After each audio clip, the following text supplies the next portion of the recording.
कर देना, एप्लीकेशन वहाँ रन हो जाएगी। तो ये चीज़ है। ठीक है, तो फिलहाल के लिए भी मैं इसे रहने देता हूँ। मेमो प्लेयर, हाँ मेमो प्लेयर, ये देखिए MEMO।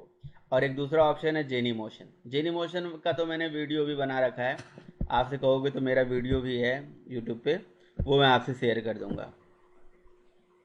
ठीक है, तो जेनी मोशन भी एक ऑप्शन है। जेनी मोशन थोड़ा कन्फिगर करने में टाइम ज़्यादा लगता है, क्योंकि इसके साथ वर्चुअल बॉक्स वगैरह और भी चीज़ें आ जाती हैं। है दोनों सिंपल, लाइट वेटेड दोनों हैं, है ना, फास्टर बनाती हैं। ठीक है, आपके इमुलेटर की कंपैरिजन में तो अच्छे ही हैं।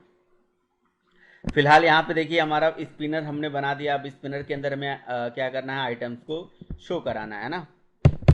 तो अभी मैं क्या करूँगा, यहाँ पे स्पिनर टाइप का ही वेरिएबल ले लेता हूँ। ठीक है, स्पिनर, यहाँ पे स्पिनर टाइप का हमने एक वेरिएबल ले लिया। देन सबसे पहले हम क्या करेंगे भाई, फाइंड व्यू बाई आईडी कर लेंगे। ठीक है, यहाँ से हम इज इक्वल्स टू करके स्पिनर टाइप में टाइप कास्ट करके find view by ID, R dot I D dot, I D क्या थी हमारी, स्पिनर ही थी। ये देखिए स्पिनर के नाम से ये आईडी थी, ये आ गई। अब उसके बाद क्या करना है कि जब ये स्पिनर यहाँ पे हमारा बन के आ जाएगा, देन हम इस स्पिनर पे आइटम्स को शो कराएंगे। अब आइटम जो भी हमें दिखाना है, अब देखो ड्रॉप डाउन में क्या होता है, जनरली जब हम कोई ड्रॉप डाउन बनाते हैं तो उसमें हम कंट्रीज़ की लिस्ट हो गया, या बहुत सारे जैसे मान लो कि मुझे स्टेट्स की डिटेल दिखानी है ना, ये सब कंट्रीज़ हो गए, स्टेट हो गया, ये सब हम स्टोर करने के लिए लेते हैं ना, कि मल्टीपल चीज़ें हमारे पास वहाँ पे होती हैं।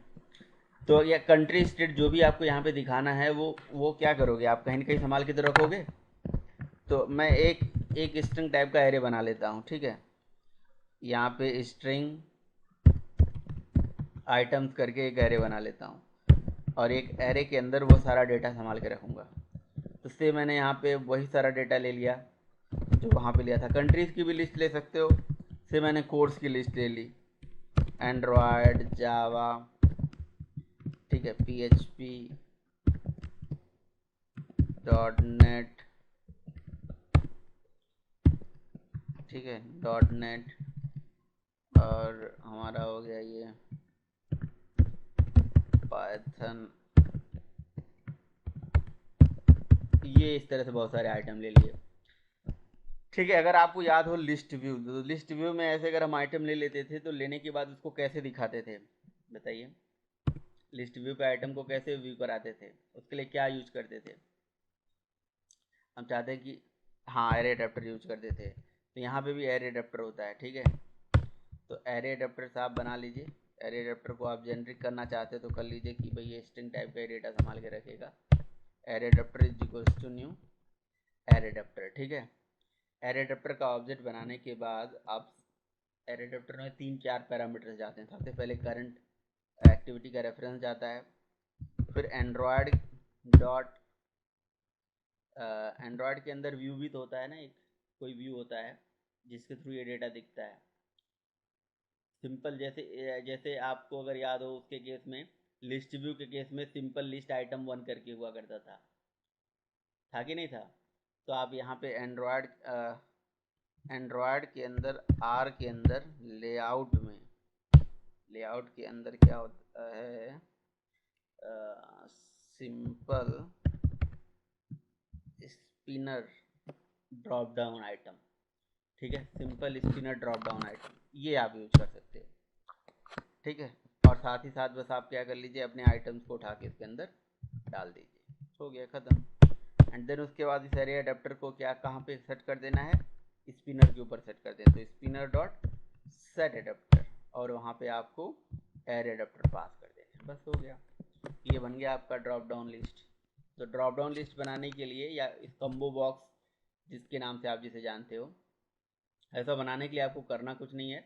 बस आपको एक्सएमएल के अंदर एक स्पिनर ले लेना है, और स्पिनर पे डेटा को दिखाने के लिए स्पिनर की आईडी को गेट कर लीजिए, एरे एडेप्टर के अंदर डेटा उठा के यहाँ पे डाल दीजिए। कल को आप इसे भी कस्टमाइज़ करना चाहते हैं, इसे भी कस्टमाइज़ कर सकते हैं।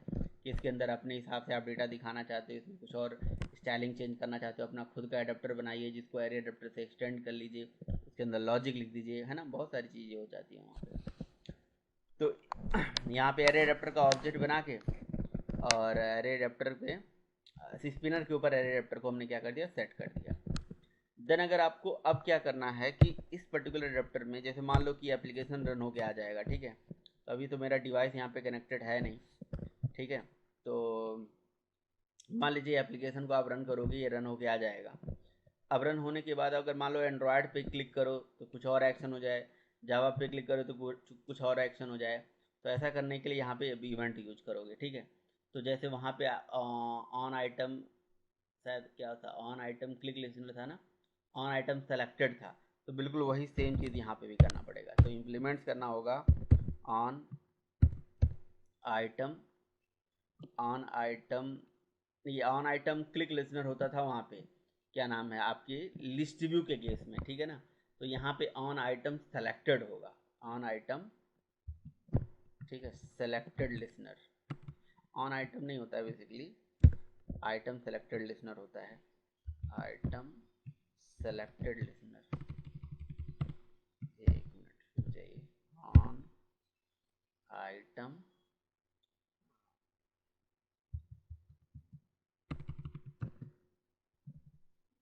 यहाँ पे कहीं दिख रहा है ऑन आइटम क्लिक दिख रहा है,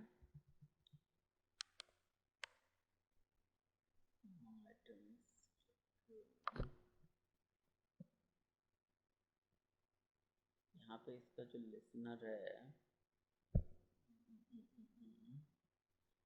आइटम सेलेक्टेड, शायद आइटम सेलेक्टेड लिसनर होता है, ऑन आइटम क्लिक नहीं होता है, आइटम सेलेक्टेड होता है, आइटम सेलेक्टेड नहीं आ रहा है,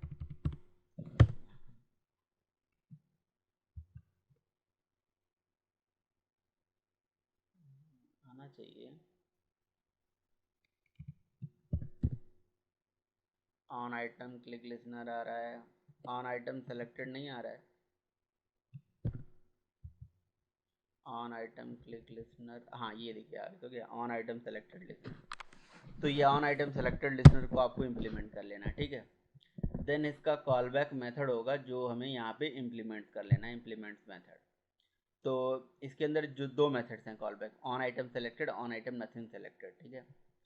तो ऑन आइटम सेलेक्टेड का मतलब जो जैसे ड्रॉप डाउन यहाँ पे खुल के आएगी, तो ड्रॉप डाउन पे जैसे आप क्लिक करोगे तो जो पहला आइटम आएगा उसको जैसे सेलेक्ट करोगे तो उसके लिए कॉल बैक मेथड ये चलेगा, ठीक है।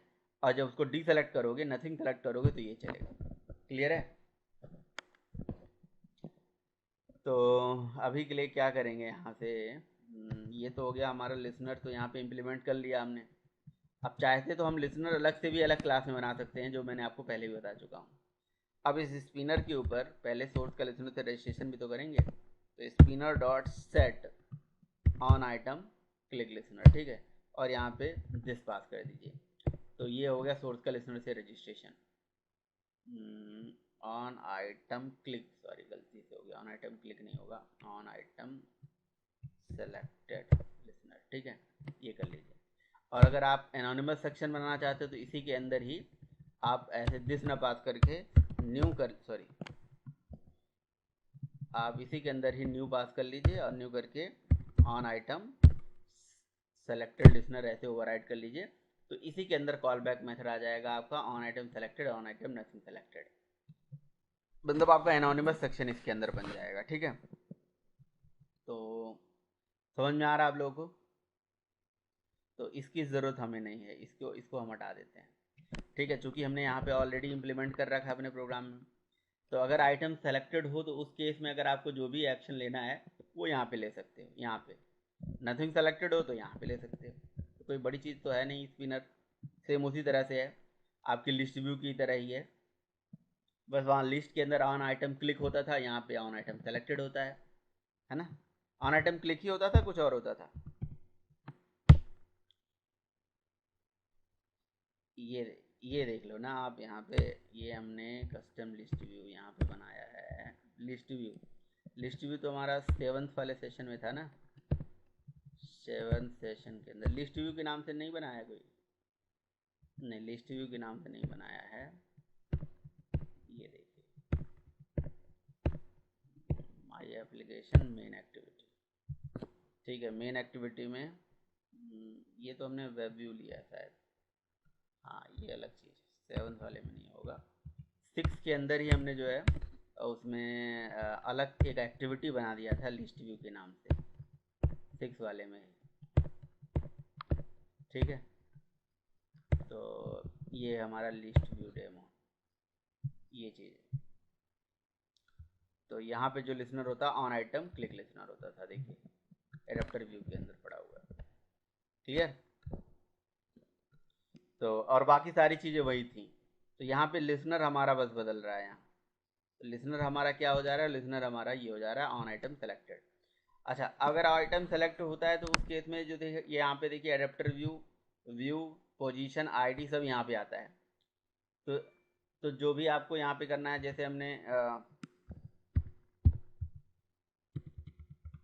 लिस्ट है ना, या मैं लिख देता हूँ सब्जेक्ट इज इक्वल टू, है ना, और यहाँ पे लिख देते हैं प्लस। अब प्लस